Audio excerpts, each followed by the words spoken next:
তাহলে আপনার কি মনে হয় যে খালেদা জিয়া এখন এই মুহূর্তে জীবিত নেই? আমার বিশ্বাস উনি জীবিত নয়। এবং সরকার কেন এটি ডিক্লিয়ারেশনে দেরি করছে? ভিতরে উদ্দেশ্য যদি আপনি ব্যাখ্যা করার চেষ্টা করেছেন, যদি একবার বলেন, এক বাক্যে। সেটা দুটি কারণে সে সরকার করছে। একটি হলো তার নিজের কতটুকু থ্রেট হতে পারে ডিক্লেয়ার করলে পরে, এটা। আর পাশাপাশি সে একটা নাটক করার চেষ্টা করছে যে আমরা তো তারেক রহমানের সময় 1 দিন 2 দিন 3 দিন 5 দিন অপেক্ষা করেছি মৃত্যু সংবাদ আমরা দিয়ে নেই, যাতে তারেক রহমান সাহেব আসে, যাতে তারেক রহমানের উপর একটা ব্লেম দিতে পারে। এই জন্য সরকার সেই উদ্দেশ্য এই জিনিসটা ধামাচাপা দেওয়ার চেষ্টা করছে। খুব যে হবে এটা সরকার বুঝে গেছে বলে দেখেন তার মৃত্যুর আগে, মানে শেষ পর্যায়ে এসে ওনাকে বিশেষ গুরুত্বপূর্ণ ব্যক্তি বলে ঘোষণা করেছে, যাতে ওনার চারপাশে ওনার একটা বলয়, নিরাপত্তা বলয় তৈরি করা যায়, যেখানে হাসপাতাল নিরাপদ থাকলো, সরকার নিরাপদ থাকলো। তাকে হাসপাতালে চিকিৎসা দেওয়া না কারণে, তাকে নির্যাতিত করার জন্য, তাকে কারারুদ্ধ করে রাখার জন্য তার শাস্তি অবনীত হয়েছে। ফলে এর জন্য দায়ী আওয়ামী লীগ।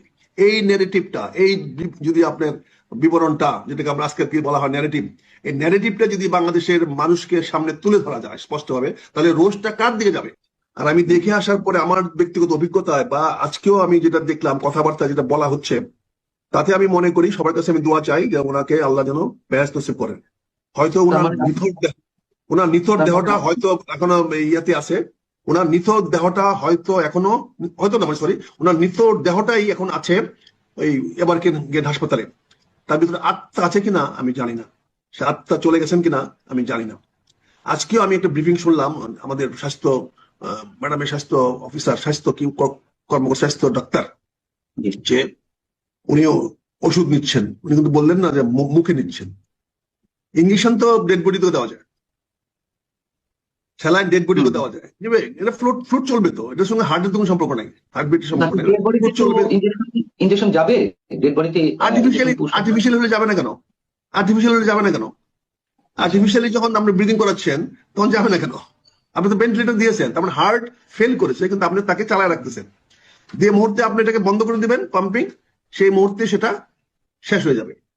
এটা অপেক্ষা। অতীতে আমাদের এরকম অভিজ্ঞতা আছে, যখন কোনো রাজনীতিবিদদের মৃত্যুটা ক্রিটিক্যাল হয়ে যায়, যেখানে জনমানুষের ক্ষোভ আসতে পারে। যেমন একটা জিনিস ক্ষোভ হতে পারে, প্রথম কথা যেটা চাচ্ছে সরকার, এই ক্ষোভটা কোনোভাবে সরকার থেকে ডাইরেক্ট ইনডাইরেক্ট মানে করে আওয়ামী লীগের দিকে নেওয়া যাওয়া কিনা, বলা যায় কিনা যে আওয়ামী লীগের কারণে, আওয়ামী লীগের এই 15 বছরের অত্যাচারের কারণে মরছে। কাজে এই ক্ষোভটা যেন সরকারের প্রতি না এসে, বর্তমান কোন রাজশক্তির বিরুদ্ধে না এসে, ক্ষোভটা যেন ওই আওয়ামী লীগের বিরুদ্ধে যায়, তাহলে অনেকের পারপাস সার্ভ হয়। যেমন পাকিস্তানে দেখেছেন, পাকিস্তানের আর্মিরা ক্ষমতা কুক্ষিগত করেছে, তখনই যখন ইমরান খানের মৃত্যু সংবাদগুলো দ্রুত আসা শুরু হয়েছে, সে আছে কি নাই। এই ধরনের অবস্থায়